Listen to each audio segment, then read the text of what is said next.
तुम वहाँ नहीं जा रही हो जहाँ तुमने कहा तुम जा रही हो। मतलब मैं झूठ बोल रही हूँ? तुम झूठ नहीं बोल रही हो? हाँ, मैं झूठ बोल रही हूँ। तो फिर इस झूठ की कीमत चुकाने के लिए तैयार रहना। कीमत कौन वसूलेगा? वो जिससे मैं झूठ बोल रही हूँ या वो जिसके लिए मैं झूठ बोल रही हूँ? जिसे इस झूठ से ज़्यादा दर्द होगा या जिसके इरादे ज़्यादा भयंकर होंगे वो वसूलेगा कीमत। तुम्हें पता भी नहीं चलेगा किसने तुम्हें जाल में फंसाया, तुम कब फंसी और कितनी बड़ी कीमत चुकाई।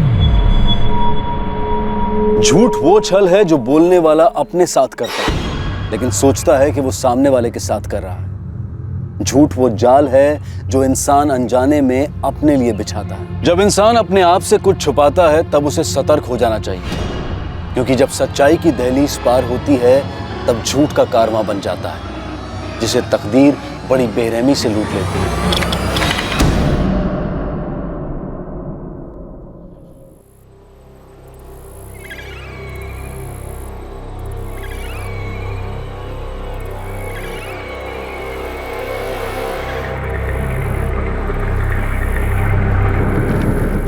अरे तो कोई लेडीज लग रही है। हवलदार साहब, ये कौनो मर्डर का मामला है। मैं अपने साहब लोगों को इन्फॉर्म कर देता हूँ।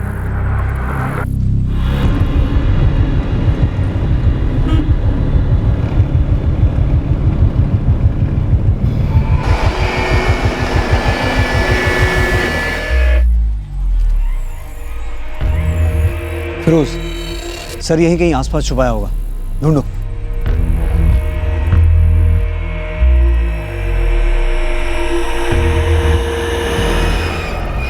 सर ड्यूटी के बाद मैं तो घर लौट रहा था, फिर देखा यहाँ पे लोगों की भीड़ जमा हुई थी। साहब हम 2 नंबर से लौट रहे थे, देखा बोरी के बाहर 2 टांग, तो हम गांव गए, सबको इकट्ठा करके यहाँ चले आए।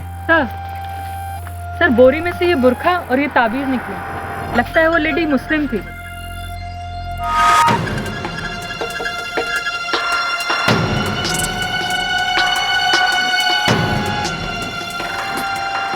तुरंत फोन करके डाइवर्स यूनिट को बुला लो। सर शायद पानी में फेंका गया होगा। सर हाथ और पैरों में कंगन और पायल खींचने के निशान हैं, लगता है चोरी का मामला है। सर और धड़ अलग अलग, सिर्फ चोरी का मामला नहीं हो सकता।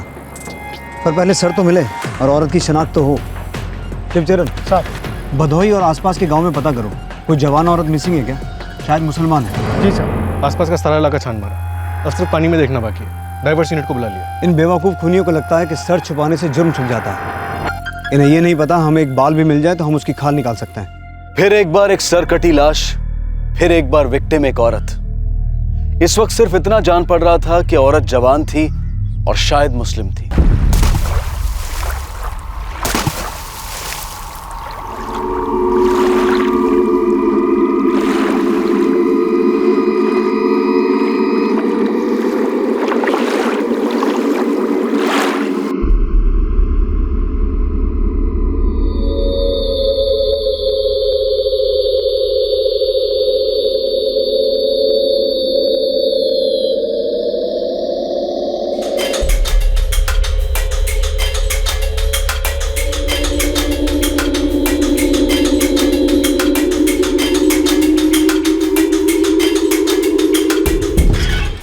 सर नदी से तो कुछ भी नहीं मिला। गांव से कोई मिसिंग शिकायत? भदोही में तो कोई नहीं है सर।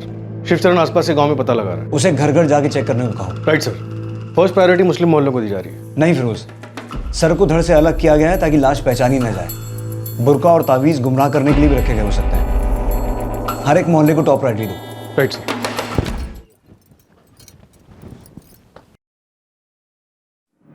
अरे सुनो, इधर आसपास से कोई जवान औरत गायब हुई है। क्यों? क्या हुआ? लाश मिली है नदी के पास से, मुसलमान जान पड़ती है। क्या हुआ साहब?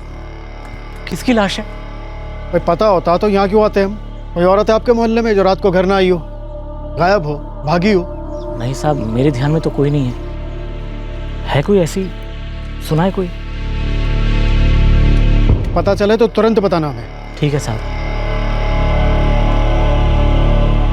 नदी के सबसे नज़दीक जो घर है वो है इम्तियाज़ का। अब लाश को या पता वहीं पर फेंका हो या फिर किसी ने मार गिराया हो सकता है उसने कुछ देखा सुना हो। कौन है इम्तियाज़? करता क्या है?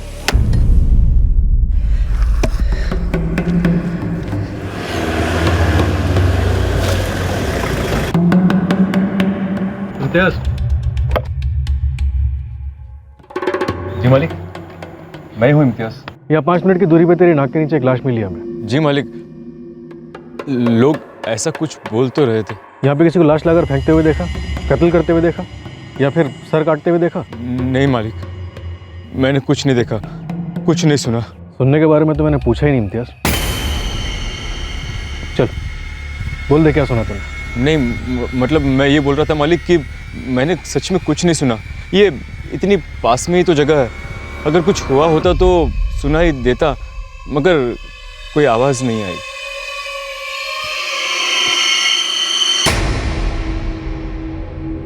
इस इम्तियाज के सारी डिटेल्स निकलवाओ शिवचरण। जी साहब। वैसे चेहरे का रंग उड़ गया था उसका। कुछ तो छुपा रहा है। वैसे कुल्हाड़ी देखी उसकी? बहुत तेज होती है साहब, एक ही फटके में डाल को पेट से अलग कर सकती है, और सर को धड़ से।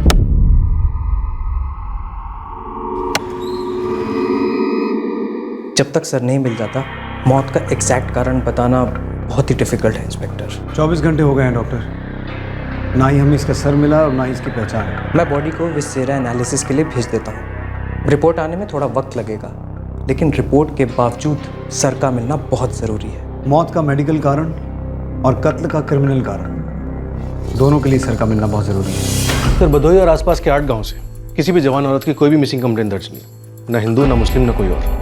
फिरोज, ये औरत शायद बाहर की हो सकती है, लेकिन कातिल का इस इलाके से कोई ना कोई ताल्लुक ज़रूर है, वरना चुनकर भदोही की नदी क्यों? ये फोटोग्राफ्स पूरे स्टेट में सर्कुलेट करवाओ, ऑनलाइन ऑफलाइन दोनों।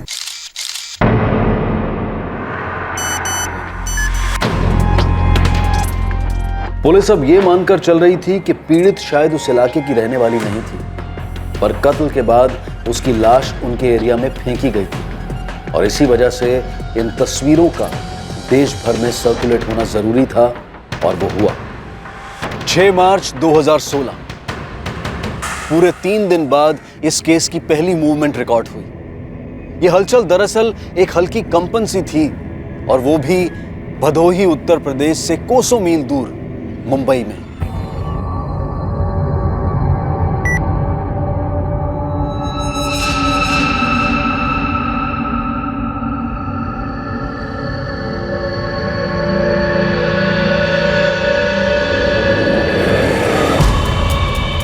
बेटा रुबीना, नानी जान कहाँ है? घर पे। सायरा खाला, खाला, सायरा खाला। अरे 1 मिनट रुक राशिद। खाला जल्दी आओ। अरे क्यों इतना गला फाड़ रहा है? खाला ये फोटो देखो, क्या दिखता है आपको? लाहौल वला कुव्वत, क्या क्या फोटो दिखाता है? देखो तो सही, क्या दिखता है आपको? अरे मुझे नहीं देखनी ऐसी खौफनाक तस्वीरें, कुछ भी दिखाता है। अल्लाह। अरे खाला ध्यान से देखो, क्या दिखता है आपको? देखो। बिना मुंडे की लाश है, और क्या क्या दिखाते रहता है? लेकिन है किसकी? देखो ठीक से देखो। मुझे तो लगता है ये अपनी हिना की तस्वीर है। मुझे तो फुल टू डाउट है ये अपनी हिना की है, इसलिए मैं भागता भागता आपके पास आ गया।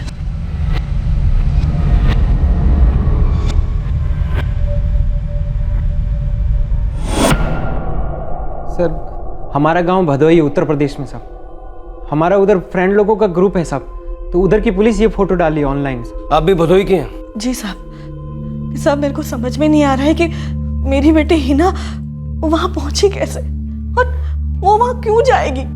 सर अभी आपने मिसिंग कंप्लेंट दर्ज करवाते वक्त कहा था कि आपकी बेटी हिना 1 मार्च को दरगाह पर गई थी दुआ के लिए। घर से निकलते वक्त तो यही बता के गई थी कि मन्नत मांगने जा रही हूँ करके, फिर आज राशिद ने ये फोटो दिखाई। अपटे भदोही पुलिस को फोन लगाओ। 3 मार्च को हमें लाश मिली थी, जैसा कि आपने फोटो में देखा है, सर नहीं था धड़ पर, अभी तक मिला भी नहीं है। 2 मार्च को हिना सैयद की मिसिंग कंप्लेंट यहाँ पर दर्ज हुई थी। उसकी माँ और मौसेरे भाई को लगता है कि ये लाश हिना की है। मतलब 1 मार्च से हिना सैयद गायब है और उसकी फैमिली को पता तक नहीं कि वो भदोही आई होगी। माँ के मुताबिक हिना घर पर यह कहकर निकली थी कि वो मुंबई के दरगाह पर दुआ मांगने जा रही है।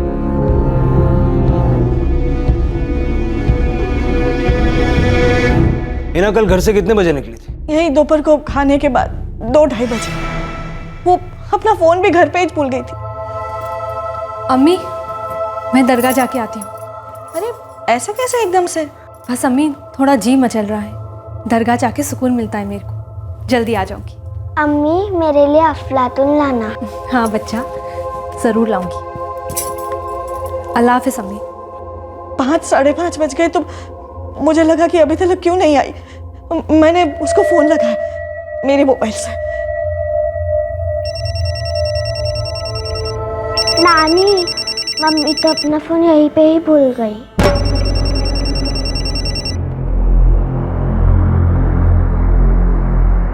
हिना शादीशुदा है? हाँ, लेकिन हिना अपने शौहर अनवर से 6 महीने पहले अलग होकर मेरे यहाँ गई थी। शायद अनवर के पास लौट गई हो। अगर अनवर के पास लौट नहीं होता तो खाला से झूठ क्यों बोलती और रुबीना को घर पे अकेला क्यों छोड़ती? साहब, वो अनवर के पास नहीं गई थी।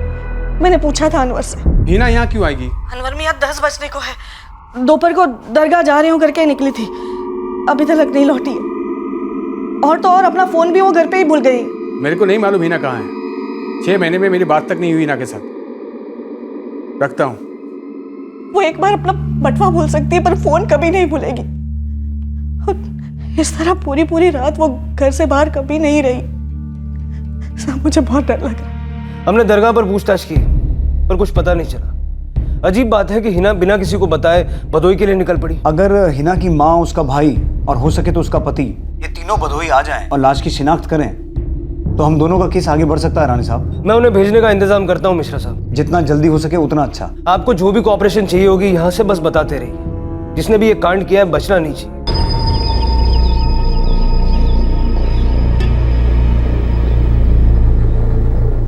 रुबीना की नानी जी, धक्का तो मुझे भी बैठा है सुनकर, लेकिन मैं वहां आकर क्या करूंगा? वैसे मैं भी वहां जाके क्या करूंगी? मेरी हिना को वापस तो नहीं ला सकती। सिर नहीं है तो पक्का कैसे पता वही है? इसीलिए तो तुम्हें बुलाया है, पहचान करने। पुलिस वालों ने तुम्हारा नंबर भी लिया मुझसे, तुम्हें उठवाने वाले थे, लेकिन मैंने कहा रुको, अनवर को मैं बदोई लेके आती हूँ।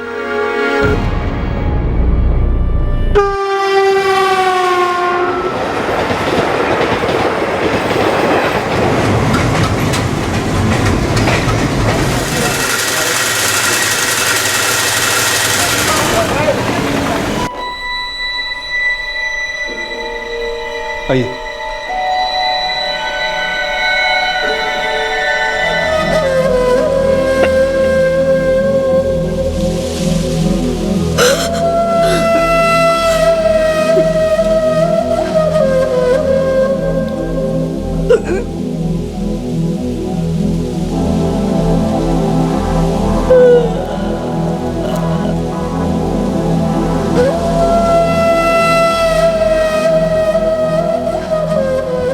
सालों पहले हिना के अब्बा सईद साहब हिना की अम्मी के साथ यहाँ बधोई से मुंबई आए थे। तो उनके यहाँ कोई रिश्तेदार तो होंगे? रिश्तेदार तब होते हैं साहब जब रिश्ते रखे जाते हैं। मेरे हिसाब से यहाँ कोई नहीं उनका। अनवर, तुमने मुंबई पुलिस को बताया कि तुम्हारी हिना से ठीक से बात तक नहीं होती थी? हम दोनों पानी और तेल थे साहब। सोचा था रुबीना के पैदा होने के बाद हम दोनों के बीच की गर्मा गर्मी बंद होगी, लेकिन वो तो और बढ़ती गई। इसलिए 6 महीने पहले सोचा एक दूसरे को जानने समझने का वक्त देते हैं। हम अलग हो गए साहब। तो इन 6 महीनों में तुम एक बार भी नहीं मिले? एक फ़ोन भी नहीं? अपनी बेटी के लिए भी तुमने फ़ोन नहीं किया? नहीं किया साहब। पैदाइश से रुबीना को अपने से ही लिपट कर रखा है हिना ने। तो फिर रुबीना को अकेला छोड़कर दरगाह का बहाना बनाकर मुंबई से बदोही क्यों आई? ये साहब, ये दरगाह वाली बात मेरे को हजम ही नहीं हो रही साहब। कोई तो है वहाँ मुंबई में या फिर यहाँ बदोही में जो हिना को मुंबई से बदोही लेकर आया।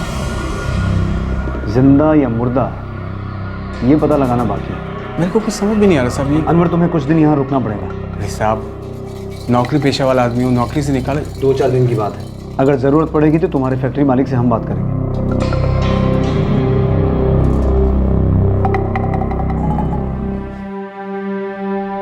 नानी, अम्मी कहाँ है?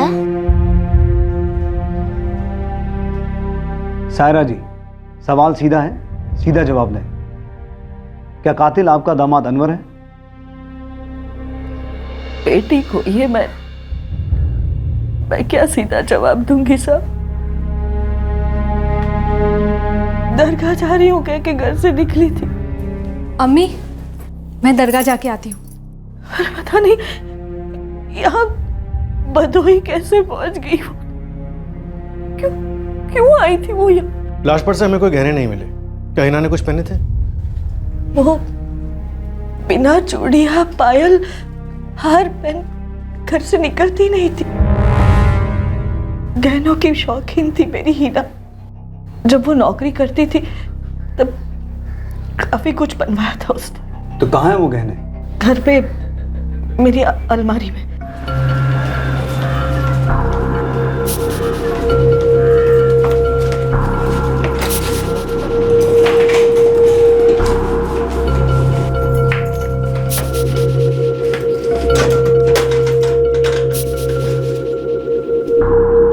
सर, राशिद ने चेक करके फोन किया, गहने अलमारी में नहीं है।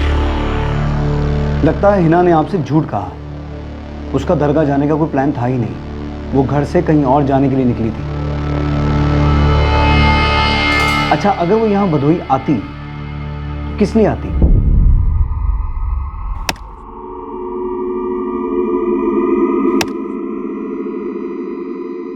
भैया एक बनारसी सादा कतरी सुपारी। चलो एक टाइम मान लेती हूँ वो मुझसे झूठ बोल सकती, पर वो अपनी बिना को अकेले छोड़कर कहीं नहीं जा सकती।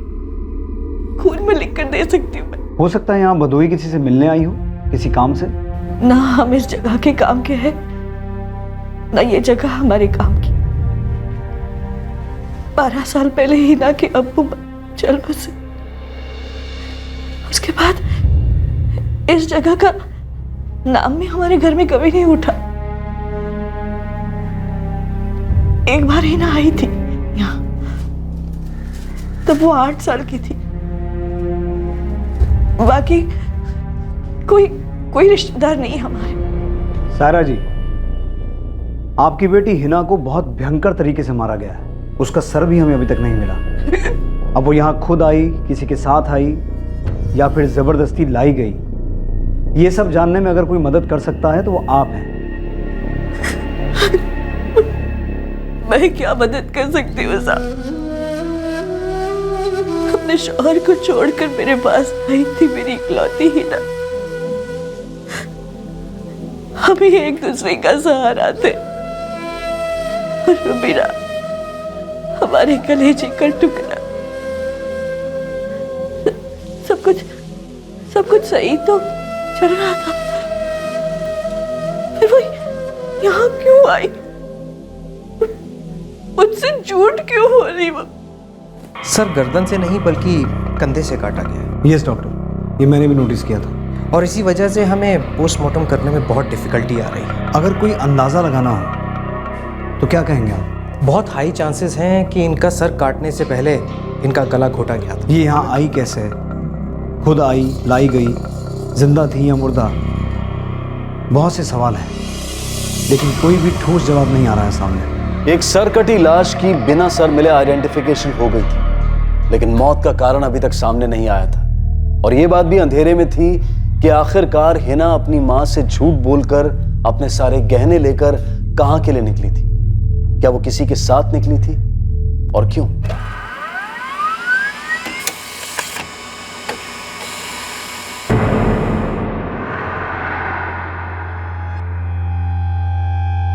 हिना और उसका पति अनवर, इन दोनों के कॉल रिकॉर्ड्स हमने उसी दिन स्कैन किए थे जिस दिन मिसिंग कंप्लेंट दर्ज हुई थी। हम अनवर को 3 बार क्वेश्चन कर चुके हैं, लेकिन वो वही राग अलाप रहा है। कुछ मिल नहीं रहा उसके खिलाफ। मुझे लगता है ये सब हिना का ही किया करा है। घर से सारे जेवर ले लिए, घर पे झूठ बोला, और वो जो सेल फोन भूल गई थी, मुझे नहीं लगता वो भूल गई थी, जानबूझ के घर पे छोड़ के गई थी। शायद ये उसी का प्लान था, खुद का बनाया हुआ, लेकिन जिसे कोई और कातिल जानता था। हमारे खबरी अनवर की हिस्ट्री खोद रहे हैं, अब तक बस मिट्टी मिट्टी मिली है। हम यहाँ खुदाई शुरू करते हैं, देखते हैं यहाँ की मिट्टी में ऐसा क्या है और कौन है जो इतने सालों बाद हिना सैयद इसी मिट्टी को लौटी।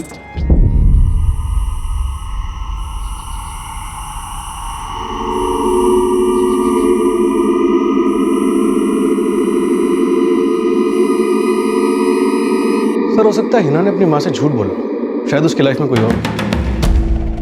उसकी लाइफ में बेटी भी तो थी फिरोज। क्राइम हो, अफेयर हो, आज तक हमने ऐसी कितनी औरतें देखी जो अपने बच्चे को उसके हाल पर छोड़कर अपनी मर्जी से किसी और के साथ चली गई हो। सर, शायद वो वापस आने वाली हो, शायद उसे लगा हो कि ये सब कुछ समझने के लिए उसकी बेटी काफी छोटी है। कितनी बार वही सवालों का जवाब दूं सर? इस बार सवाल अलग है। हिना का किसी के साथ कोई चक्कर था?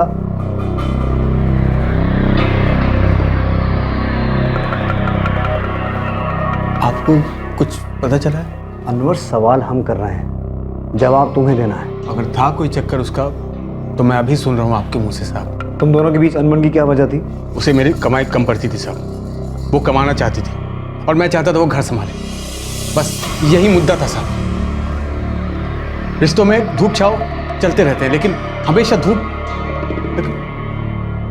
ये चक्कर वाला मामला मैंने आज तक कभी इस पर शक नहीं किया साहब। या तो अनवर अच्छी एक्टिंग करता है या फिर अच्छा आदमी है। सर, अच्छा आदमी तो अपने आप को हर कोई समझता है। हाँ, इस केस में अनवर इनोसेंट लग रहा है, इसे मुंबई वापस भेज सकते हैं। तो फिर दोषी जो भी है उसे अपने बंदोही में ढूंढना होगा, वो यहीं का होना चाहिए। सर, सारा सैयद का कहना है कि हिना यहाँ पर सिर्फ एक बार आई थी जब वो 8 साल की थी। उसके अलावा उसका यहाँ से कोई ताल्लुक नहीं। हो सकता है कि कातिल भी मुंबई का ही हो और उसका यहाँ से कोई ताल्लुक हो।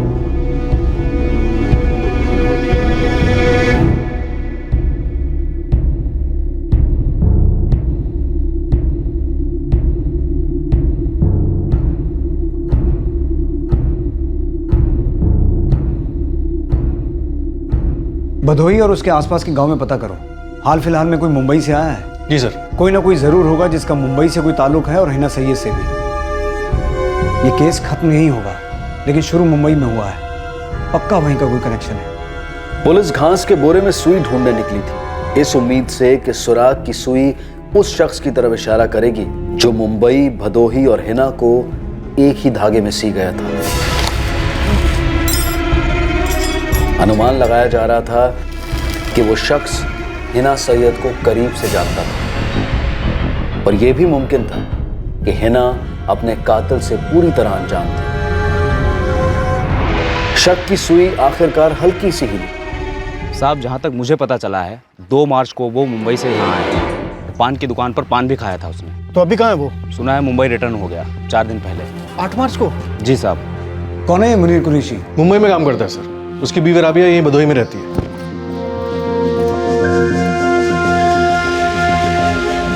शिवचरण, क्या काम करता है मुनीर कुरैशी? सर, किसी किस्म का हकीम है, छोटा सा, यूनानी दवाइयां बनाकर बेचता है।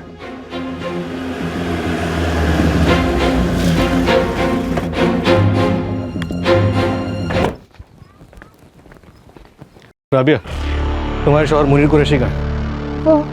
वो बाहर गए हैं। बाहर मतलब नदी के पास? जी नहीं, वो मेरा मतलब है वो मुंबई गए हैं। नंबर दो उसका।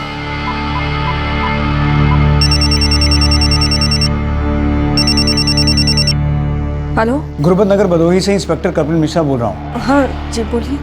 आप भदोही के किसी मुनीर कुरैशी को जानती हैं? Munir Qureshi? The number you are trying to call is currently switched. इसका फोन स्विच ऑफ क्यों आ रहा है? मैं नहीं जानती। क्यों? हिना सैयद को जानती हो? मुझे नहीं पता। कौन है हिना सैयद? हिना मुंबई की रहने वाली औरत है। उसकी सर कटी लाश हमें यहाँ मिली थी। साहब, मैं सचमुच नहीं जानती कौन है ये औरत। देखो राबिया, एक बात कान खोलकर सुन लो। अगर तुमने मुनीर को ये बताने की कोशिश की कि हम यहाँ आए थे, उसे ढूंढ रहे थे, तो तुम दोनों के साथ बहुत बुरा होगा। कहीं आप वो यूनानी हकीम मुनीर कुरैशी के बारे में तो नहीं पूछ रहे? जी हाँ, वही। दरअसल हम यहाँ बम्बई में उन्हीं से दवाई लेते हैं। हिना भी लेती थी? रुबीना के लिए हिना उन्हीं से इलाज करवाती थी। उसकी बीवी यहाँ भदोही में रहती है? हाँ, जानती हूँ, राबिया नाम है उसका। लेकिन बात क्या है?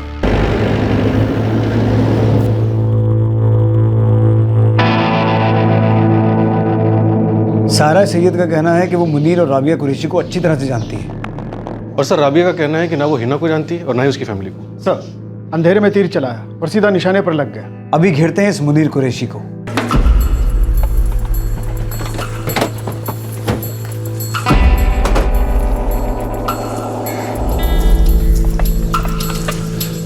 ये हकीम साहब आए नहीं आज? मुनीर भाई एक अरसे से दिखे नहीं है साहब। रहता कहाँ ये मुनीर कुरैशी? वो तो मालूम नहीं साहब, लेकिन दुकान में आते जाते वक्त सलाम दुआ हो जाता है, आगे कुछ नहीं साहब। मुझे नहीं मालूम मुनीर कुरैशी कहाँ रहता है। मैं जब भी उससे मिली हूँ दवाखाना में ही मिली हूँ। वैसे ताल्लुक क्या है मुनीर का? अभी पक्का नहीं है, पर हमें शक है उसमें। क्यों? कैसे? 2 मार्च को मुनीर भदोई में देखा गया। 3 मार्च को आपकी बेटी की लाश मिली भदोई में। 8 मार्च को आप भदोई पहुंचे और उसी दिन मुनीर रवाना हुआ मुंबई के लिए। तो समझिए आप। मुनीर कुरैशी, मेरी हिना। और सुनिए, 1 मार्च को आपकी बेटी हिना घर से ये कहकर निकली थी कि वो दरगाह जा रही है और फिर गायब हो गई। और 1 मार्च से ही इस मुनीर का दवाखाना बंद है लगातार। ये जो कुछ भी है इत्तेफाक नहीं है। राबिया ने तो हमें एक ही नंबर दिया है जो हमने आपके साथ शेयर किया। ठीक है, हमने उस फोन को सर्वेलेंस पर तो डाल ही दिया है, उसके सारे रिकॉर्ड्स भी निकलवाते हैं। मुझे डाउट है कि वो अपना फोन स्विच ऑन करेगा। अभी नहीं करेगा तो कभी ना कभी तो करेगा। नजर में आया है हमारी, पकड़ में आते देर नहीं लगेगी। यहाँ हमने भी उसके घर के बाहर 24 घंटे नजर रखवाई है। कहीं लौटा तो वहीं दबोच लेंगे। 2 अलग-अलग राज्यों की 2 अलग-अलग पुलिस टीम्स ने संदिग्ध मुनीर कुरैशी को पकड़ने के लिए जाल बिछा दिया था। दोनों राज्यों की पुलिस टीम्स को इस बात पर यकीन था कि हिना सैयद के कत्ल के पीछे मुनीर कुरैशी का हाथ है, लेकिन दोनों टीम्स इस बात से अनजान थी कि हकीम मुनीर कुरैशी का ट्रीटमेंट एक तीसरी टीम ऑलरेडी शुरू कर चुकी है। वो मुंबई क्राइम ब्रांच के हाथ लग चुका था। वो मेरी बीवी क्या है साहब? तेरी बीवी कहाँ है मुनीर? गांव में साहब, भदोई उत्तर प्रदेश। सीधा सीधा बोलेगा ना तो बचेगा। अगर हमने इलाज करना शुरू किया ना तो बचने की कोई उम्मीद नहीं है। बहुत गलत हकीमों के हत्थे लगाए तू। एक दिन पहले मुनीर कुरैशी क्राइम ब्रांच के हाथ लग गया था।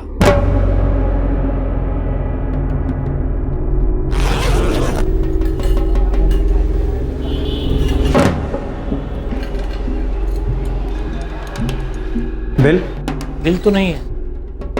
गोविंद,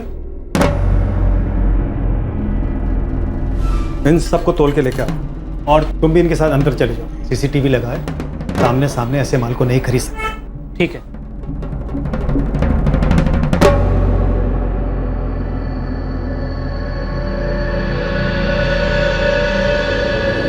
हेलो इंस्पेक्टर साहब, एक अलग ही चोरी के गहनों के केस के सिलसिले में सारे जौहरियों को अलर्ट किया गया था। मुनीर उसके पास जेवर बेचने आया था और उस सतर्क जौहरी ने क्राइम ब्रांच को खबर कर दी और क्राइम ब्रांच ने मुनीर को अपनी कस्टडी में ले लिया था। यकीन कीजिए साहब, मैं सच कह रहा हूँ। वो गहने वाकई में मेरी बीवी राबिया के हैं साहब, मैं सच कह रहा हूँ साहब। रावले, भदोई थाने फोन लगाओ और कहो कि मुनीर कुरैशी की बीवी राबिया कुरैशी को अभी कभी उठवाएं। Sir, Munir Mumbai crime branch की कस्टडी में। कैसे? मुंबई में चोरी के गहने बेचते हुए पकड़ा गया। वहां से फोन आया कि राबिया को क्वेश्चनिंग के लिए बुलाया जाए। कुछ और बताया उन्होंने? नहीं सर, पर मैंने उन्हें बताया कि हम लोग मुनीर को एक मर्डर केस में ढूंढ रहे हैं। हो सकता है मुनीर जो जेवर बेचने की कोशिश कर रहा था वो हिना सैयद के हों।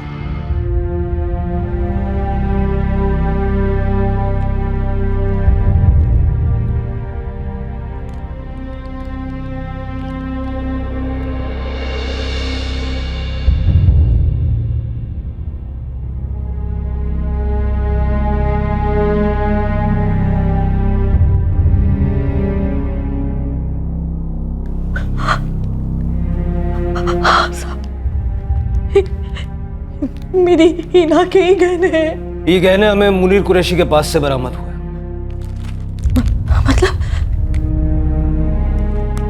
उसी ने मेरी बेटी का मर्डर किया? मत मारो खुदा के लिए, मत मारो। बताता हूँ साहब। रावले, मुझे नहीं मालूम साहब, मुझे सच में कुछ नहीं मालूम। देखो राबिया बेगम, वहां मुंबई में तुम्हारे शौहर का गुलकंद, काढ़ा और न जाने क्या क्या बनाया जा रहा होगा मुंबई क्राइम ब्रांच के हाथों। उन्हें बचा लीजिए साहब, खुदा के लिए उन्हें बचा लीजिए। उसे छोड़ो, अपने आप को बचाओ और सब कुछ सच सच बता दो। और इस गलतफहमी में मत रहना कि जनानियों की कुटाई नहीं होती। सैंपल दिखाओ मोहतरमा को।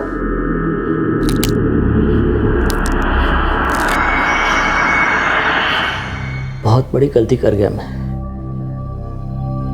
दहलीज पार कर गया। पहेलियां मत बुझा और सीधे सीधे बात कर, वरना हमारे डंडे बोलेंगे फिर। साहब, हिना सचमुच अपना घर छोड़कर मेरे पास आई थी, लेकिन वो ऐसा कोई कदम उठाएगी ये मैंने सपने में भी नहीं सोचा था।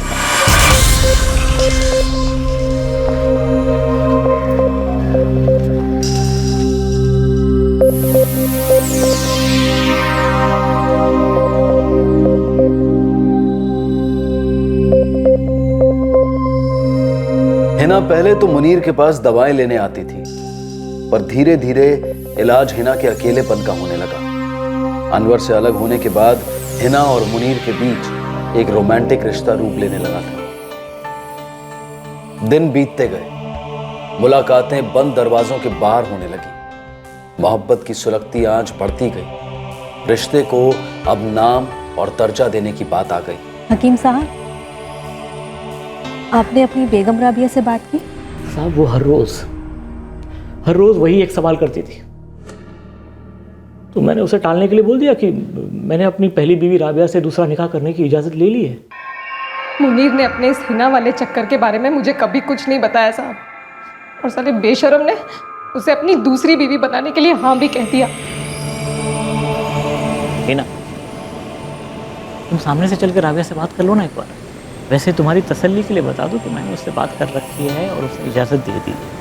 वहीं भदोई में बाकायदा उसकी नज़र के सामने निकाह करेंगे, फिर मुंबई लौटेंगे और एक साथ रहेंगे। हाँ, कुछ महीने तुम्हारे साथ, कुछ महीने उसके साथ। मैं राबिया का घर उजाड़ना नहीं चाहती मुनीर, बस निकाह के बाद ये रुबीना के साथ कोई बदसलूकी ना। जान है वो मेरी। राबिया बहुत समझदार है और बड़े दिल वाली। बस तुम ज़रा समझदारी से काम लेना, ठीक है? किसी को बताना नहीं कि तुम ऐसा भदोई चल रही हो, ठीक है? मतलब निकाह के बाद सबको इतला कर देंगे, दावत देंगे, ठीक है? इरादे तो तुम्हारे पहले से ही गलत थे मुनीर।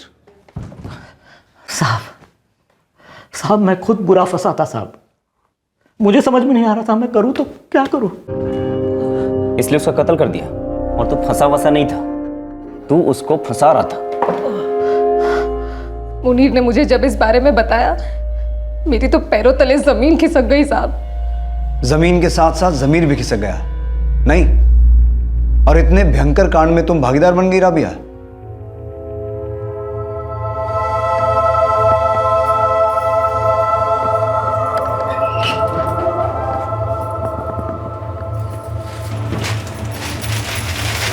हिना मुनीर की बातों में आ गई।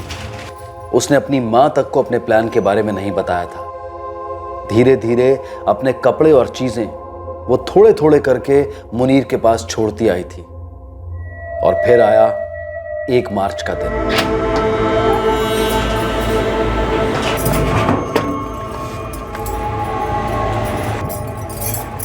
हिना किसी दरगाह पर नहीं जा रही थी। हिना ने जानबूझकर अपना फोन घर पर छोड़ा था।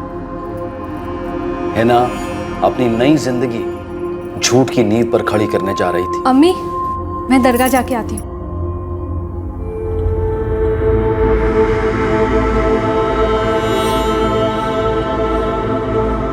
और उसी दिन 1 मार्च को हिना सैयद मुनीर कुरैशी के साथ भदोही जाने के लिए रवाना हुई।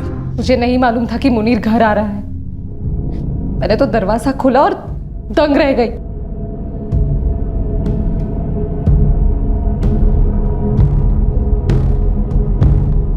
कब दी मैंने तुम्हें इजाजत? हाँ, पागल कुत्ते ने काटा है मुझे जो मैं सौतन को हाँ कहूँ? राबिया बहन क्या कह रही है? ओए बहन की बच्ची, शर्म कर। अच्छा खासा शौहर तो संभाल नहीं पाई तो दूसरों के घोंसलों में आग लगाने चली है। एक बच्ची की माँ है ना तू, उसे भी यही पैतरे सिखाएगी? झूठ बोला मुझे, धोखा दिया। हिना, संभालो अपने आप को और देखो खुदा के लिए होश में आओ। हिना, इस वक्त राबिया बहुत गुस्से में है, इसलिए वो क्या बके जा रही हो खुद नहीं जानती, लेकिन इंशाल्लाह बाद में मान जाएगी और सब कुछ ठीक हो जाएगा। यकीन करो मेरा। तुमने उसे भी धोखा दिया है मुनीर। अगर मैं उसकी जगह होती तो ऐसे ही पेश आती।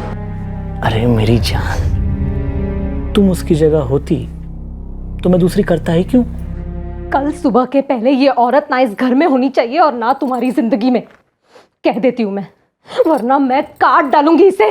काटने वाटने की बात तो यूं ही गुस्से में बोल दी थी साहब, मेरा ऐसा कोई इरादा नहीं था। हाँ, तुम तो दूध में धुली फरिश्ता हो, तो फिर शैतान कौन है? अकेला मुनीर? गलती हो गई साहब, दिल में लालच छा गया था। दिल विल का तो छोड़ दे मुनीर, तेरे गंदे दिमाग में साजिश छा गई थी। सही कह रही हो,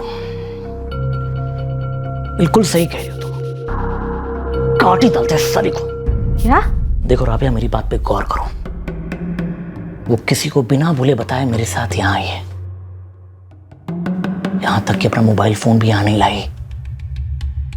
मतलब उस तक पहुंचना किसी का भी नामुमकिन है। हम उसे पहुंचा देते हैं, फिर हम तक पहुंचना भी लोगों का नामुमकिन होगा। क्या बात कर रहे हो तुम? कम से कम 1 से 1.5 लाख के गहने वो अपने साथ लाई है। जरा सोचो, वो सारे गहने हमारे होंगे, तुम्हारे होंगे।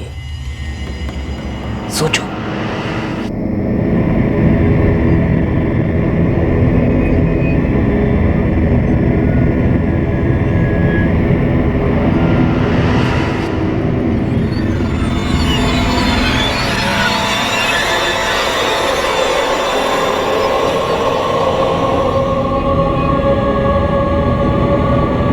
हिना को इस बात का जरा भी अंदाजा नहीं था कि मुनीर का उससे शादी करने का कोई इरादा नहीं था। राबिया ने अपने मासूम होने की बहुत दलीलें दी, पर मुनीर के कबूलनामे ने उसकी दलीलों को खोखला साबित किया। उसके हाथ भी उतने ही रंगे हुए थे जितने कि मुनीर के। हिना की मां इस बात को हजम नहीं कर पा रही है कि हिना ने जिंदगी के इतने बड़े फैसले के बारे में उससे झूठ क्यों बोला। भरोसे की दहलीज पार करके इतने भयंकर जाल में कैसे फंस गई। हिना से अलग होने के बावजूद हिना की हत्या ने अनवर को झकझोर कर रख दिया था। इम्तियाज का इस जुर्म से कोई लेना देना नहीं था, बस वो डर की गिरफ्त में था कि उसके घर के पास इतना भयंकर कांड हुआ था। मुनीर और राबिया को आईपीसी की धारा 302 के तहत हत्या के लिए, धारा 201 के तहत सबूत मिटाने के लिए, 394 के तहत चोरी के उद्देश्य से किसी को नुकसान पहुंचाने के लिए और धारा 411 के तहत चोरी का सामान अपने पास बेईमानी से रखने के लिए गिरफ्तार किया गया है। चार्जशीट फाइल हो चुकी है, लेकिन मुकदमा अभी तक शुरू नहीं हुआ है। मुनीर की बताई हुई जगह से हिना का कटा हुआ सर बरामद हुआ। जाहिर सी बात है कि वो काफी बुरी तरह से गल चुका था। हिना दुर्भाग्यवश एक झूठे प्यार के झांसे में अंधी हुई और अपने कातिल पर भरोसा कर बैठी, और उससे सच्चा प्यार करने वाली अपनी मां पर उसने भरोसा नहीं किया, उससे झूठ बोला। हिना ने एक झूठ बोला था ये सोचकर कि आखिर में सब ठीक होगा, पर उसे मालूम नहीं था कि वो खुद अनेकों झूठ का शिकार थी। और पढ़ बेटा, और पढ़, तो कोई भी एग्जाम पास हो सकती है, वो भी अच्छे नंबर के साथ। यही टाइम है बेटा। रनवे जितना स्मूथ होगा, करियर का उतना ही स्मूथ टेक ऑफ होगा। और जब तू आसमान में उड़ेगी तो ये सारी मेहनत कितनी मीठी लगेगी। पर इस वक्त 100% फोकस चाहिए। सब कुछ भुला दो, ओनली स्टडीज। आज जितना फोकस करोगी, आने वाला कल उतना ही साफ नजर आएगा बेटा। Focus, concentration, competition, scholarship, parents का नाम, कॉन्फिडेंस, पे पैकेज, सक्सेस ही सक्सेस, सक्सेस, सक्सेस, सक्सेस। ज्यादातर इंसान हर वक्त एक सफल, उज्जवल और सुरक्षित भविष्य की खोज में होता है। उसे विरासत में एक जीवन मंत्र मिलता है, अपने आज का बलिदान दो, कल स्वर्ग मिलेगा। आज मेहनत की मिसाल बनो तो कल तरक्की की मिसाल कहलाओगे। लेकिन अगर कोई युवा इस खोज के बोझ तले दबकर यह मानने लगे कि सुनहरा कल सिर्फ एक मिथ्या है, तो इस खोज के बोझ के कभी हम शिकार थे और आज हमारे बच्चे उस शिकंजे में फंसे हुए हैं। और हर पीढ़ी के साथ ये बोझ दुगना तिगुना बढ़ता रहा है। इसलिए बेहद जरूरी हो जाता है कि माता पिता हमेशा सतर्क रहें, ताकि वो किसी बच्चे पर पढ़ाई के प्रेशर में उसके अंदर एम्बिशन की भावना को ही ना खत्म कर दें।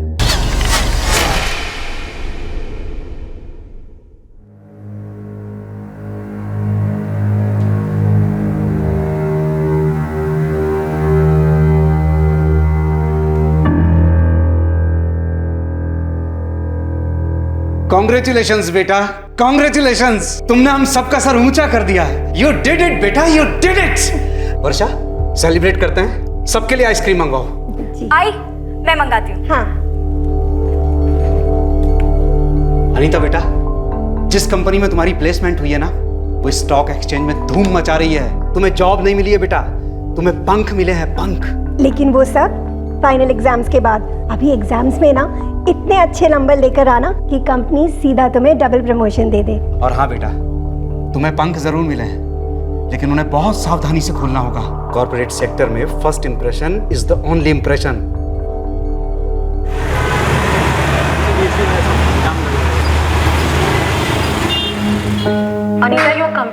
बैड। 600 लोगों के कैंपस इंटरव्यू हुए थे, 12 सिलेक्ट हुए और तू उनमें से एक है। और कह रही है मन नहीं कर रहा जॉब ज्वाइन करने का। यार इसकी बातें ना मुझे कभी समझ में नहीं आएगी। आई मीन सेमेस्टर के हर एग्जाम में टॉप 3 में आई है, इतनी अच्छी कंपनी में उसे प्लेसमेंट मिली है, और ये एक ही जॉब लेके सेट होने की बजाय यहाँ पे ऐसे सर पे पत्थर लेके घूमती है। जिस VNG सोल्यूशन में मेरी ड्रीम प्लेसमेंट हुई है, सुना है वहाँ का पैकेज 10 लाख पर एनम है, और जो मुझे ऑफर हुआ है वो 4.5 लाख है। 4.5 लाख तुझे कम नजर आ रहे हैं? ये कुछ और नहीं, बस हमारे जख्मों पे नमक छिड़क रही है। एग्जैक्टली। तुझे लाइफ में चाहिए क्या? मुझे वो सारी चीज़ें चाहिए, और सिर्फ वही चीज़ें चाहिए जो ना मुझे कभी मिली और ना कभी मिलेंगी। हम दोनों ना तुझे कभी समझ नहीं पाएंगे। चलो मैं जा रही हूँ, बाय। अनीता जो चाहती थी वो सभी की समझ के बाहर था, क्योंकि वो खुद नहीं समझ पा रही थी, अपने आप को कह नहीं पा रही थी कि उसे वाकई में जिंदगी से क्या चाहिए। आई, तुम और बाबा रेडी रहो, मेरे ग्रेड्स गिरने वाले हैं। तू ऐसा क्यों बोल रही है? पता नहीं आई, ऐसे ही लगा मुझे। तुझे ना थोड़ा डर लग रहा है, पर बेटा ये तो अच्छा वाला डर है। ऐसी थोड़ी घबराहट, थोड़ा डर फोकस करने के लिए ना अच्छा होता है। और तुझे कोई किताबें वगैरह चाहिए तो बता देना, तेरे बाबा लेकर आएंगे। नहीं आई, कोई किताब नहीं चाहिए। आई, अगर ग्रेड्स गिर गए तो? ऐसे कैसे गिरने देंगे? आज तक कभी गिरे हैं क्या? तो ये तो फाइनल एग्जाम्स है। देख, अब पूरा खाना बनाने के बाद कोई तड़का खराब करता है?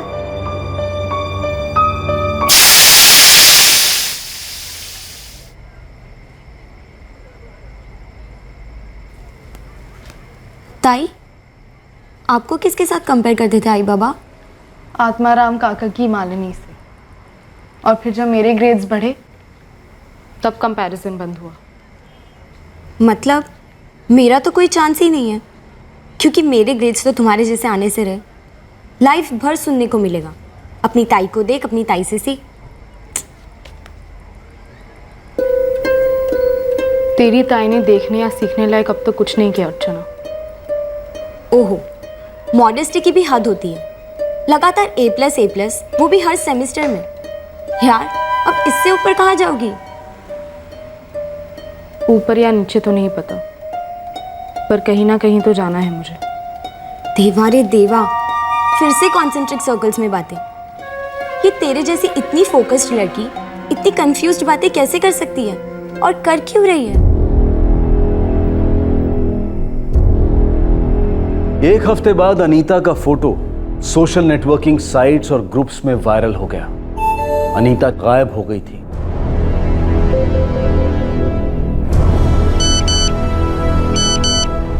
जिस दिन अनीता गायब हुई, किसी को जरा सा भी अंदेशा नहीं था कि उसके दिमाग में ऐसा कुछ चल रहा है। उसे नासिक जाना था एक फैमिली फंक्शन के लिए, लेकिन वो वहां पहुंची ही नहीं। हाँ तो नहीं, T-Max है ना, यूलॉक ट्रेडमिल, उसको फिर अनीता बेटे। जी पापा। 2 बजे के बाद की बस पकड़ोगी तो पहुंचते पहुंचते रात हो जाएगी। नहीं, मैं 12:30 की बस पकड़ के जा रही हूँ। मैं ऑफिस जा रहा हूँ, घर को अच्छे से लॉक कर देना। Bye Deepa, bye Khushi. Bye uncle. अरे हाँ अनीता, वो जो तुम्हें इंटर्नशिप का चेक मिला था वो तुमने डिपॉजिट कर दिया? नहीं, मैं बस स्टैंड जाने से पहले कर दूँ। भूलना नहीं। हाँ बाय बाय। क्या यार अनीता, 3 दिन बाद एग्जाम्स है और तू ये शादी वादी अटेंड कर रही है? हाँ यार, और वो भी पूरा 1 दिन जाएगा। नासिक जाना है। 2, मैं परसों वापस आने वाली हूँ। माना तो स्कॉलर है, but this is too much यार। मजबूरी है खुशी, और अर्चना का कोई ड्रेस सिल कर आने वाला है, वो भी जाते हुए पिकअप करना है। नहीं की तो टूट पड़ेगी मुझ पर। चलो एनीवे, ये वाला चैप्टर फिनिश करते हैं, मुझे 11:30 बजे निकलना है। अनीता की किसी भी बात से ऐसा नहीं लग रहा था कि उसके मन में कुछ और चल रहा था। मैं ऑफिस में था सर। तकरीबन 3:30 बजे मैंने अनीता को फ़ोन किया। The number you have called is currently switched off. Please try again later. मुझे लगा शायद बस घाट एरिया में होगी, नेटवर्क नहीं होगा। दोनों फ़ोन स्विच ऑफ आ रहे थे सर। फिर 7 बजे शाम को मैंने फिर फ़ोन किया। नहीं लगा। वर्षा मेरी मिसेस को फोन किया। वर्षा लेकिन उसने 12:30 बजे की बस पकड़ी थी। तो वो अब तक पहुंची क्यों नहीं? और उसके दोनों नंबर्स भी नहीं लग रहे। हाँ, वो अपने मोबाइल कभी स्विच ऑफ तो करती नहीं है, वो भी दोनों एक साथ। सुनिए, मुझे ना कुछ ठीक नहीं लग रहा। तू टेंशन मत ले, मैं घर जाकर देखता हूँ। पढ़ाई की टेंशन में वो निकली नहीं होगी, जॉइंट स्टडी में लगी होगी।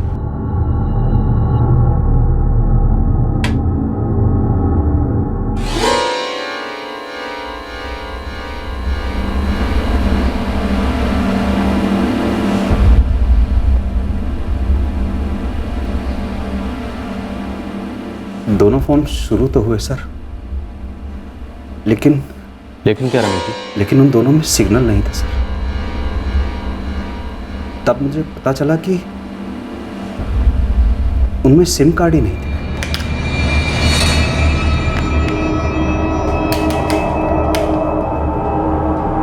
मैं डर गया, मनहूस सी फीलिंग हुई।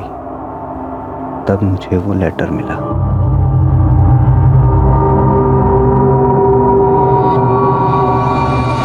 आई, बाबा, अर्चना, मैं थक चुकी हूँ। मुझे नहीं मालूम मुझे क्या चाहिए। मैं जा रही हूँ अपनी मर्जी से। प्लीज़ मुझे ढूंढने की कोशिश मत करना। मैं अब कभी नहीं मिलूंगी।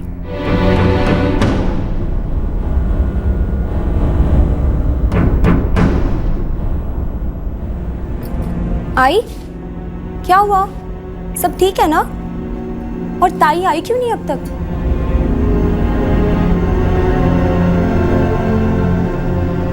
उसने लेटर में लिखा है कि वो अपनी मर्जी से जा रही है। तो क्या आपके घर में ऐसा कुछ हो रहा था जो उसकी मर्जी के खिलाफ था?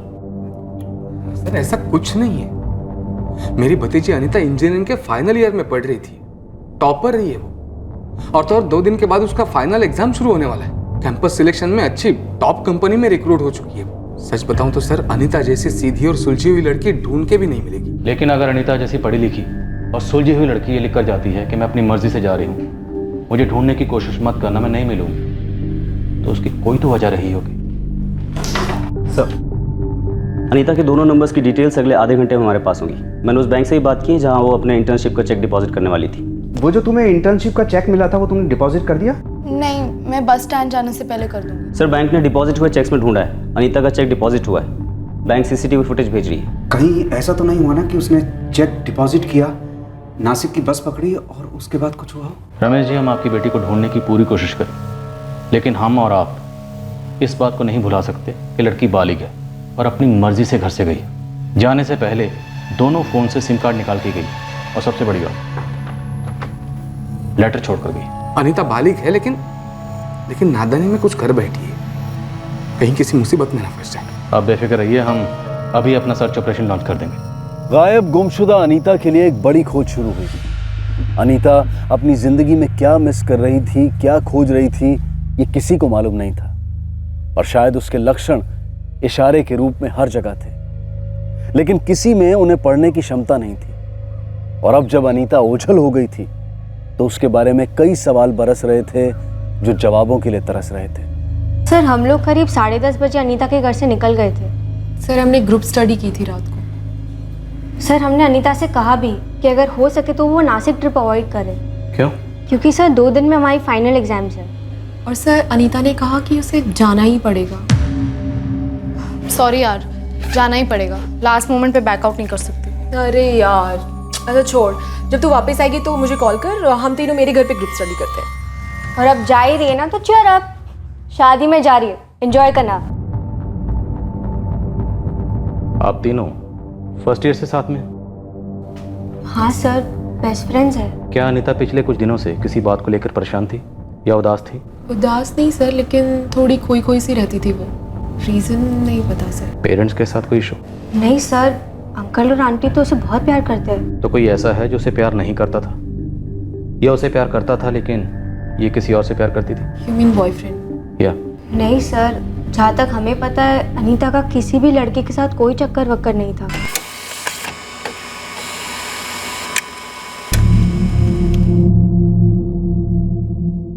अरे कल दुपारपर्यंत घरी होती, 11:30 तक यहीं थी, बाद में निकल गई। अर्चना, तुझे कोई हिंट दी थी तेरी ताई ने? नहीं बाबा, ताई तो मेरी रिसेप्शन वाली ड्रेस लेकर आने वाली थी। अचानक क्या हो गया उसे? मुझसे कुछ कहा था उसने। ऐसे भागने वाली बात नहीं थी, पर इतने सालों में फाइनल एग्जाम्स में कम मार्क्स आने का डर लग रहा था उसे। परसों रात ही उसने मुझसे बात की थी। और तुम मुझे अब बता रही हो? कहा क्या था अनीता ने तुमसे? सर, अब अनीता ने कहा था कि वो इतनी प्रेस्टिजियस प्लेसमेंट से खुश नहीं है, पता नहीं क्यों। सिर्फ प्लेसमेंट से ही नहीं सर, हर चीज़ को लेकर वो थोड़ी सैड सी रहती थी। कभी खुलकर हंसते हुए नहीं देखा हमने उसे।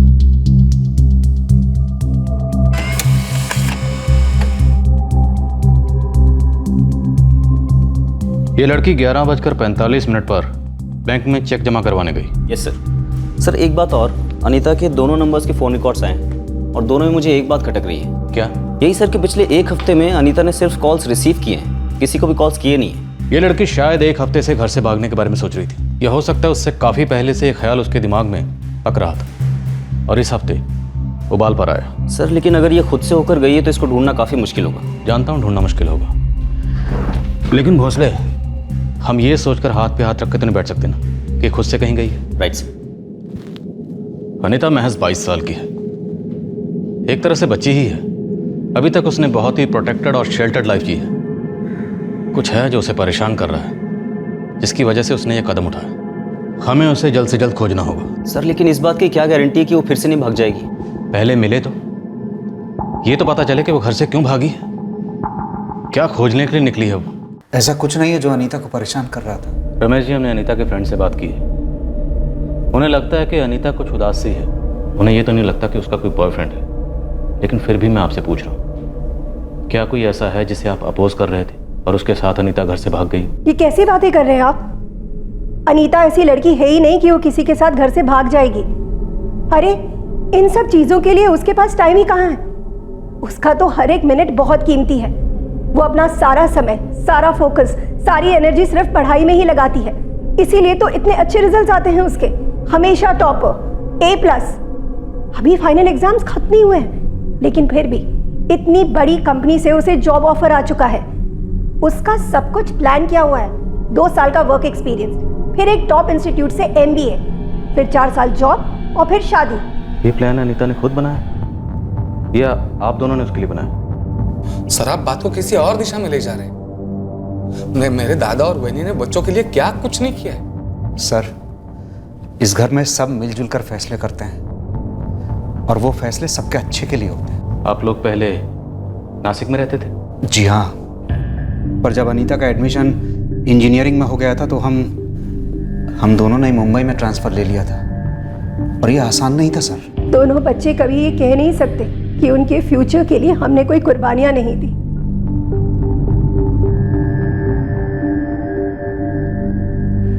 अर्चना, तुम अपनी बहन के साथ रूम शेयर करती हो ना? क्या तुम्हारी ताई ने कभी तुम्हें कुछ बताया, कोई खास बात? तुमने कभी कुछ देखा हो या सुना हो, कोई फ़ोन कॉल, कोई लेट नाइट SMS या ऑनलाइन एक्टिविटी? नहीं सर, मैंने कभी कुछ सुना या देखा नहीं, क्योंकि बॉयफ्रेंड जैसी कोई बात थी ही नहीं। तो फिर कैसी बात थी? कायगा अर्चना? अर्चना बोलो। मुझे बस कभी कभी महसूस होता था। क्या? यही कि कुछ तो बात है जिसके कारण ताई अक्सर पहेलियों में बातें करती है, बातों को अधूरा छोड़ती है, जैसे वो खुद किसी सवाल का जवाब खोज रही हो। क्या वो रिहाई खोज रही थी? आप कहना क्या चाहते हैं? ये घर पिंजरा है? सर मैं सिर्फ पता लगाने की कोशिश कर रहा हूँ कि क्या आपकी बेटी के दिमाग में ऐसा कोई प्रेशर था जिससे वो आज़ाद होना चाहती थी। रमेश जी, कुछ सलाखें दिमाग में होती जिन पर प्रेशर का ताला लगा होता है। प्रेशर के नीचे कमज़ोर बच्चे अपने घुटने टेकते हैं। हमारी अनीता प्रेशर को चीरते हुए आगे निकल चुकी है, इसलिए घर से निकल गई। कुछ तो बात होगी, कोई वजह होगी ना। उसने खत में लिखा है कि वो थक गई थी, किस बात से थक गई थी?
भोसले, लड़की अपनी मर्जी से घर से गई है, शायद अपनी मर्जी से जीना चाहती है। राइट सर, लेकिन जैसे आप ही ने कहा था लड़की अभी नादान है, उसने दुनिया देखी नहीं है, कहीं रास्ता ना भटक जाए। नहीं भोसले, वो हम होने नहीं देंगे। रास्ते की रखवाली हम करेंगे, हम उसे भटकने नहीं देंगे। अजीत, अनीता ऐसे हमें छोड़कर क्यों जाएगी? कहती है ढूंढना मत। किस चीज से थक गई थी वो? ऐसा क्या खोजने गई है जो हम नहीं दे सकते? दादा,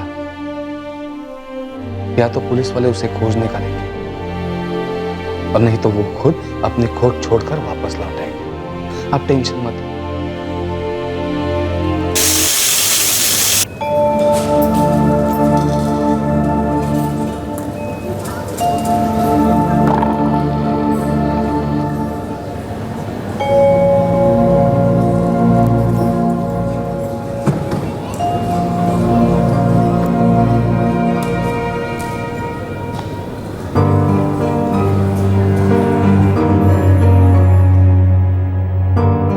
ये तुम्हारा फर्स्ट जॉब होगा, राइट? Yes sir. 12 घंटे की शिफ्ट होती है यहाँ, सुबह 11 बजे से रात 11 बजे तक। सो मैं रेडी हूँ सर। और सभी फ्रेशर्स 6000 पर मंथ सैलरी से स्टार्ट करते हैं। So is that okay? Okay by me sir. तो तुम सर्विस काउंटर पे स्टार्ट करोगी और उसके बाद let's see how you perform. Sure. तो कल मॉर्निंग से स्टार्ट करें? Yes sir. All the best. Thank you. Is that also? Yes. 2 minute लगेंगे, प्लीज हैव। ओके।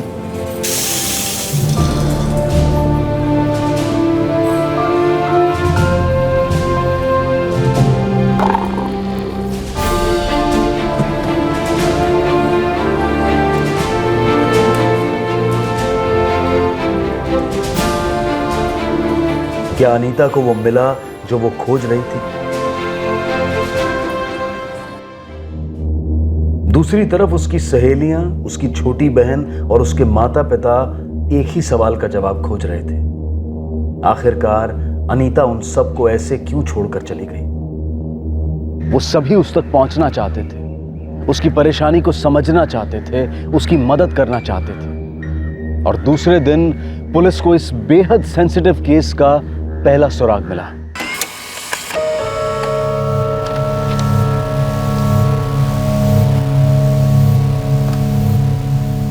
सर, ये ट्रांजैक्शन 2 दिन पहले हुआ था। आपने कहा था कि अनीता चाफेकर के अकाउंट पर टैब रखो, इसलिए हमने निकलवा के आपको भेजा। ये एटीएम ट्रांजैक्शंस अहमदाबाद में हुए हैं। इस एटीएम के एग्जैक्ट लोकेशन चाहिए मुझे और वहाँ की सीसीटीवी फुटेज भी। सर, मैं आज ही हमारे अहमदाबाद ब्रांच मैनेजर से बात करता हूँ और आपको ये फुटेज जल्द से जल्द दिलवाने की कोशिश करता हूँ। 2 दिन पहले अनीता ने अहमदाबाद के एक एटीएम से 2500 रुपये विड्रॉ किए। आप लोगों का अहमदाबाद से कोई कनेक्शन है? नहीं, अहमदाबाद में तो हमारा कोई नहीं है। हम लोग अभी अहमदाबाद के लिए निकल रहे हैं। सीसीटीवी फुटेज की मदद से हम उसे ढूंढ लेंगे। आप ज़्यादा परेशान मत होना। परेशान क्यों ना हूँ सर, मेरी अकेली बेटी अनजान शहर में। सर, मैं चलूंगा आपके साथ। बच्चे के साथ बात करने में मदद मिलेगी सर।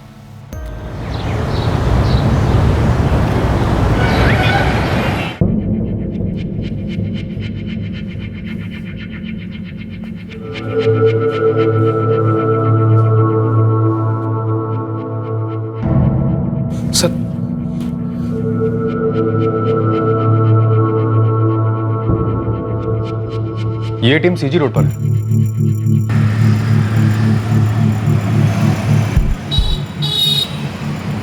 ये फुटेज हमारे काम की ज़रूर है, लेकिन इससे हमें कोई खास लीड नहीं मिल पा रही। अभी भी ये पता लगा पाना मुश्किल है कि अनीता इस वक्त कहाँ है। जैसा कि आप बता रहे थे कि उसके अकाउंट में ज़्यादा पैसे हैं नहीं, तो जाहिर सी बात है कि ये किसी महंगे होटल में नहीं ठहरी होगी। सर, मैंने उसकी मुंबई की सहेलियों से बात की है। उनका भी कोई फ्रेंड अहमदाबाद से बिलोंग नहीं करता है, ना ही किसी का कोई कनेक्शन है अहमदाबाद से। नहीं अंकल, हमारा कोई भी फ्रेंड वहाँ से नहीं है, ना ही किसी का कोई कनेक्शन है जहाँ तक हमें पता है।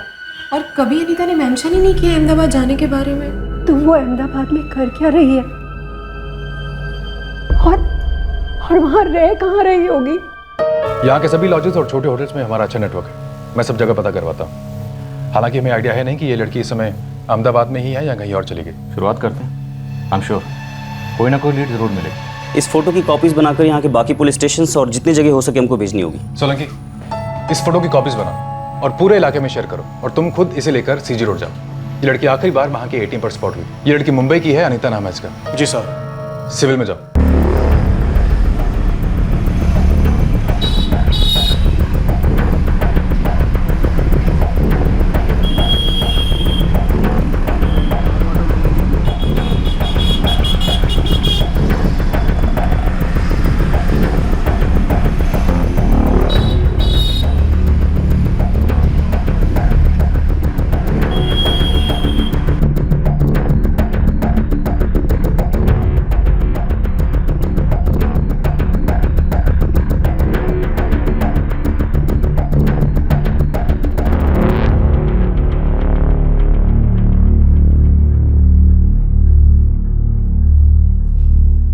वो शायद अहमदाबाद से भी आगे निकल गई होगी। अभी तो कुछ बोल नहीं सकता रमेश दादा, लेकिन हमारे मुंबई के 2 ऑफिसर्स और यहाँ की पुलिस मिलकर काम कर रही है। अनीता के सब फोटोग्राफ्स, डिटेल सारे शहर में फैला दिए गए हैं। मैंने उसका अकाउंट दोबारा चेक किया है, 2500 के बाद कोई विड्रॉल नहीं हुआ है। आप अब वहीनी को संभालो, अर्चना को संभालो। वही कर रहा हूँ रे, लेकिन जैसे जैसे एक एक घंटा बीतता है ना, दिल में अजीब अजीब से ख्याल आते हैं।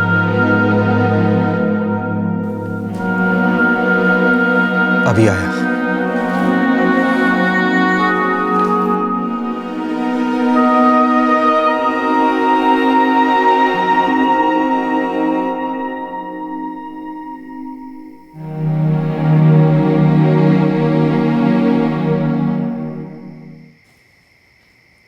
अर्चना बेटे,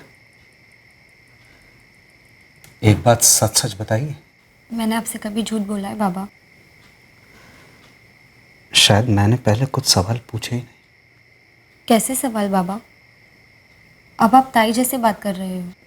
क्या तुम हम दोनों से, तेरी आई और मुझसे नाराज हो?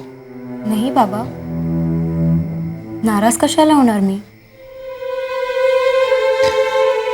किसी भी कारण बेटा, थोड़ा भी कुछ हमने किया नहीं किया, बोला नहीं बोला, तुम पर कुछ लादा या ज्यादा स्ट्रिक्ट बने, कुछ भी बेटा खुल के बोल दो।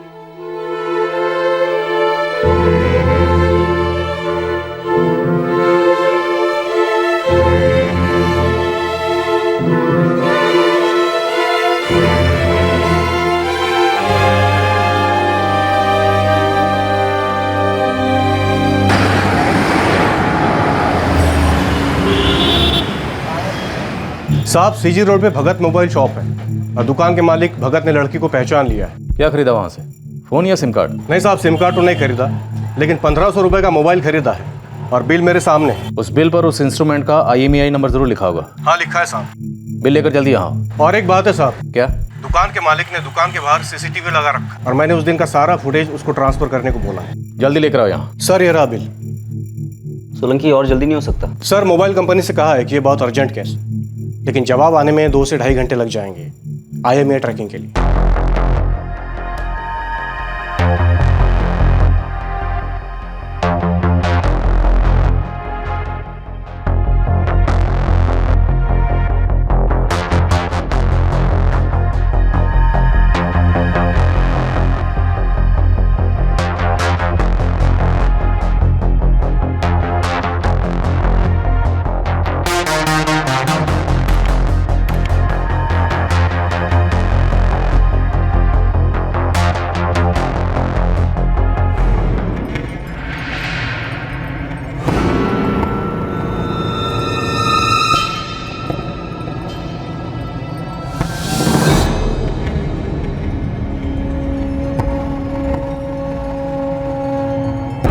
सर मैंने तो पहले कभी नहीं देखा इसे। कौन है ये? यार ये है कौन? पता नहीं यार, क्या चल रहा था अपनी अनीता की लाइफ में। नहीं बाबा, मैं इसे नहीं जानती।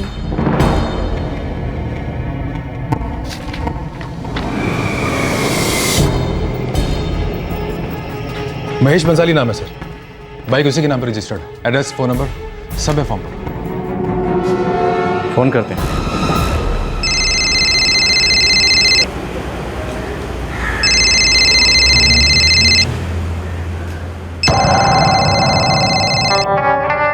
हेलो, महेश बंसाली जी आप कौन बोल रहे हैं?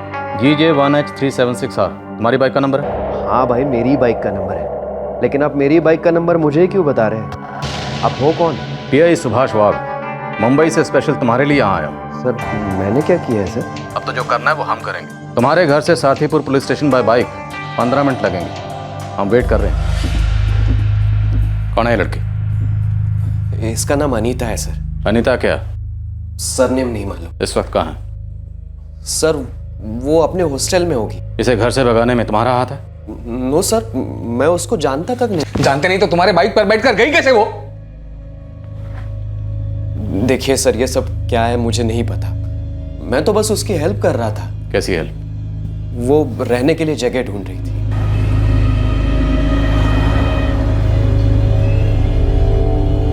Excuse me. यस। पता नहीं कैसे पूछूं आपसे, बहुत ऑकवर्ड लग रहा है। क्यों, क्या बात है?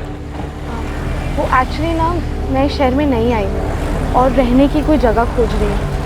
आपको यहाँ आसपास कोई हॉस्टल पता है? वर्किंग वुमेन हॉस्टल जैसा कुछ, लो से लो बजट और डिसेंट एंड सेफ। वैसे आप करती क्या? Love and latte coffee shop है ना यहाँ पर, अभी अभी मुझे वहाँ जॉब मिली है। वैसे यहाँ पास में एक लेडीज़ हॉस्टल है। कहाँ? यही यूनिवर्सिटी के पास। आप मुझे यूनिवर्सिटी तक का रास्ता बताएंगे? एक्चुअली मैं भी यूनिवर्सिटी के पास ही जा रहा हूँ। इफ़ यू वांट मैं आपको ड्रॉप कर सकता हूँ। Thank you so much. आपको कोई प्रॉब्लम नहीं होगी? No no, please sit. Sir उस हॉस्टल में मेरे ऑफिस की कुछ लड़कियाँ रहती हैं। मैंने मेरे कलीग को फ़ोन किया और उसका एडमिशन वहाँ करवा दिया। सोशल वर्कर हो? नो सर, मैं तो बस उसकी हेल्प कर रहा था। यहाँ तक कि उसके पास डिपॉजिट के पैसे भी नहीं थे। वो भी तुमने दिए? हाँ सर, मैंने ही दिए।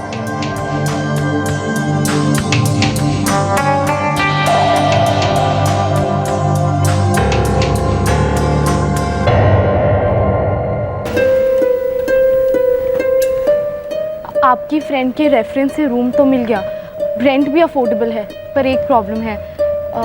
ये ना 5000 रुपीज़ एडवांस मांग रही है। मैंने इसे बोला कि मेरी सैलरी इस मंथ के एंड में आएगी, तो वो मान ही नहीं रही। वैसे तुम आई कहाँ से हो? घर से मंगा सकती हो? नहीं, देखिए मैं आपको बहुत परेशान कर रही हूँ। आप कोई और जगह जानते हो ऐसी ही, पर नो एडवांस? सॉरी, मुझे ऐसी कोई और जगह तो नहीं पता। अब हाँ, लेकिन एक काम कर सकते हैं। तुम्हें अगर 5000 लोन चाहिए तो मैं दे सकता हूँ।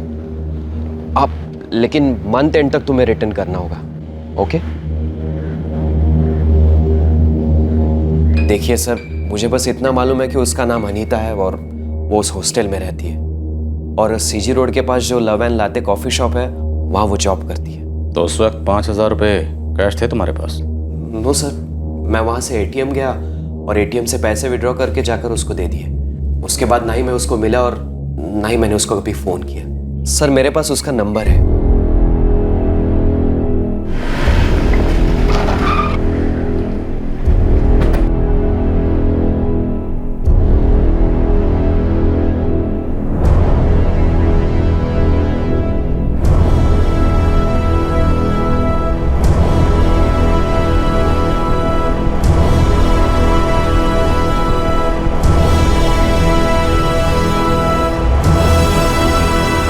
बेटा, नीता, तो ठीक तो है ना बेटा?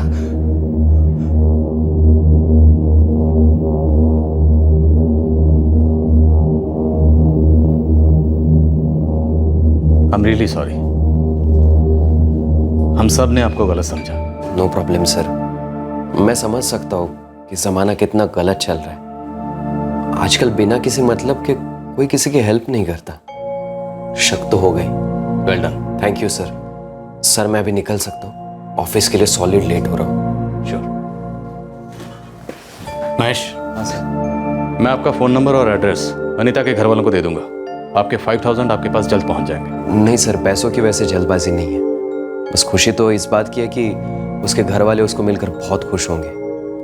घर से भागी हुई लड़की लौटेगी, और वो भी सही सलामत। महेश, अनीता के घर लौटने में आपका बहुत बड़ा हाथ है। हम सब की तरफ से थैंक यू वेरी मच।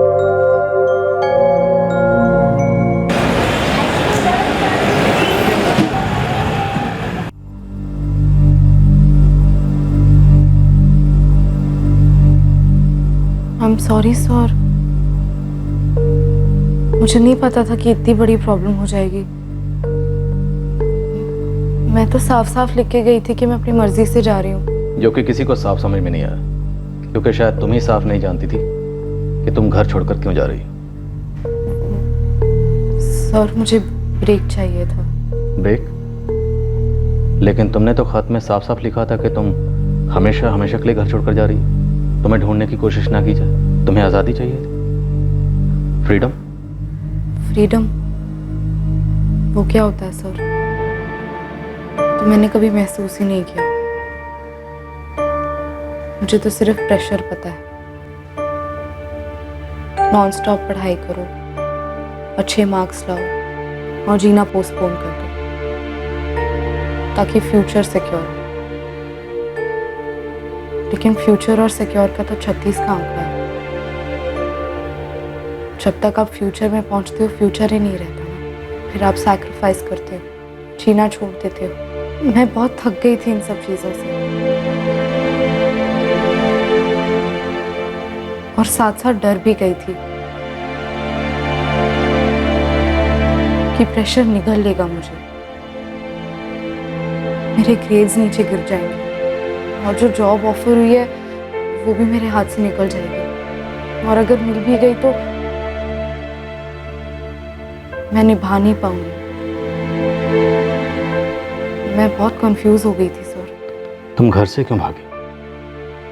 क्योंकि मैं जीना चाहती थी सर, नॉर्मल लोगों की तरह, नॉर्मल चीज़ें करना चाहती थी। रेगुलर जॉब करो, सेव करो, खर्च करो, मूवी देखो, मॉल में जाओ, कुछ खरीदो या कुछ ना खरीदो, लॉन्ग वॉक पर जाओ, कभी कभी थोड़ी देर के लिए कुछ ना सोचो, कुछ ना करो, बस उस मोमेंट को जियो।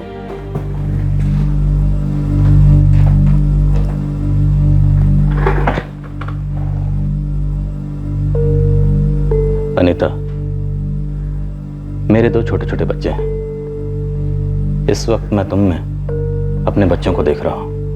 इसलिए एक पुलिस वाला होने के साथ साथ एक बाप होने के नाते ये सोचकर भी मेरी रूह कांप उठती है कि अगर अहमदाबाद में तुम्हें महेश जैसा डिसेंट और हेल्पफुल आदमी ना मिलता तो तुम्हारे साथ क्या हो सकता था। अगर तुम्हारे साथ कुछ भी गलत हो जाता तो तुम्हारे आई बाबा पर क्या गुजरती, तुम्हारी बहन पर क्या गुजरती, तुम्हारे दोस्तों पर क्या गुजरती।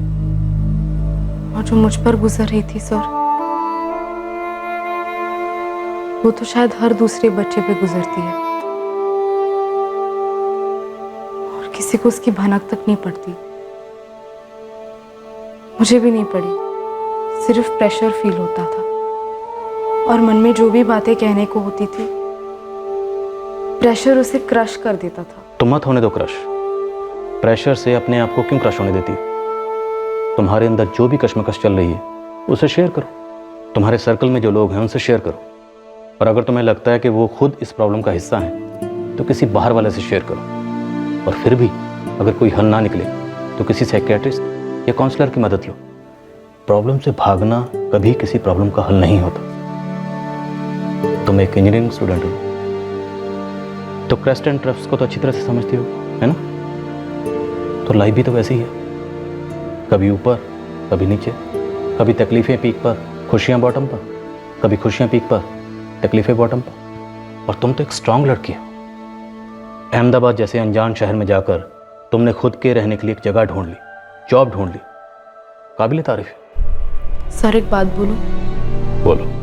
मेरा लाइफ में सुसाइड करने जैसा कोई प्लान नहीं था और ना ही कभी होगा। मैं तो बस एक नॉर्मल बैलेंस्ड जीने वाली लाइफ चाहती हूँ। अब एक बात मैं बोलूं, अपने आई बाबा को अपना दोस्त बनाकर देखो, अपना भरोसेमंद दोस्त। उनसे बात करो, अपनी प्रॉब्लम उनसे शेयर करो। हर प्रॉब्लम का कोई ना कोई सोल्यूशन जरूर होता है। और रही गलतियों की बात, तो गलतियां तो हम सब करते हैं ना।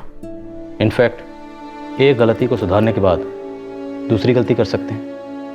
ये भी क्रस्ट एंड ट्रप्स की तरह ही है ना, जिसे मैनेजेबल रेंज में रखा जा सकता है ना।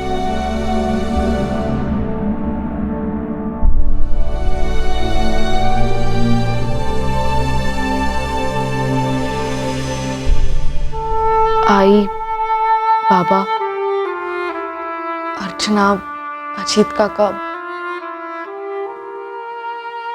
I'm really sorry। प्लीज मुझे माफ कर दीजिए। सॉरी तो हम भी हैं बेटा, हमें माफ कर दो। अब से हम एक दूसरे को और बेहतर समझने की कोशिश तो कर ही सकते हैं ना।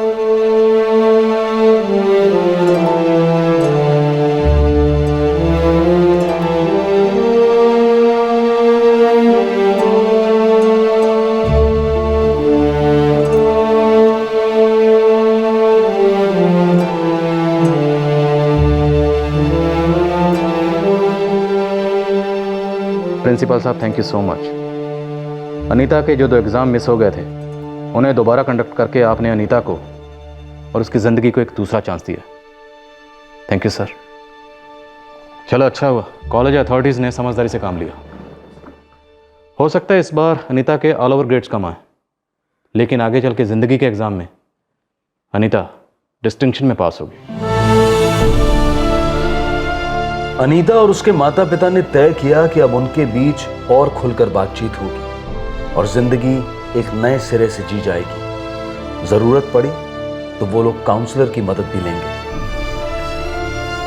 माँ बाप हमेशा अपने बच्चों का भला चाहते हैं, बेस्ट चाहते हैं उनके लिए, लेकिन माँ बाप की ये चाहत, ये महत्वाकांक्षा कभी कभी एक प्रेशर का हथौड़ा बनकर बच्चों पर गरज पड़ता है। क्या हम बच्चे को बेस्ट दे रहे हैं? क्या बच्चा अपना बेस्ट कर रहा है? इस बेस्ट को समझना आसान नहीं है। शायद ये बेस्ट कोई मंजिल नहीं, बल्कि एक नामुमकिन सा रास्ता है जिस पर कई मुसाफिर फिसलते हैं, टूट जाते हैं, खासकर कोमल दिमाग और नरम दिल वाले टीनेजर्स। मेहनत और लगन से तरक्की हासिल करना बहुत ही काबिले तारीफ काम है, लेकिन अपने आप को खुशी देने वाला काम करना भी एक तरह से तरक्की हुई ना। अच्छे नंबर बहुत अच्छे होते हैं, इसमें कोई शक नहीं, लेकिन जिंदगी को नंबरों में कैसे तोला जा सकता है, कैसे बांधा जा सकता है? अच्छे ग्रेड्स इंसान की हर खूबी, हर हुनर, हर गुण का प्रमाण कैसे हो सकते हैं? सिर्फ 75 के ऊपर के नंबर ही अहम नहीं होते, बल्कि हर नंबर की अपनी अहमियत है। कई बार सुनने में आता है कि जो जीता वही सिकंदर। इस पर चर्चा की जा सकती है, पर यह भी समझना जरूरी है कि जो जीता है वो भी सिकंदर ही है, यानी कि जान है तो जहान है। फिर मुलाकात होगी अगले एपिसोड में और खुलासा करेंगे एक और जुर्म का। तब तक सतर्क रहें, सुरक्षित रहें और देखते रहें क्राइम पेट्रोल सतर्क। सबक एक को सीख हम सबको। जय। इस तरह के और भी एपिसोड देखने के लिए हमारे चैनल को सब्सक्राइब करें और बेल आइकन दबाना ना भूलें।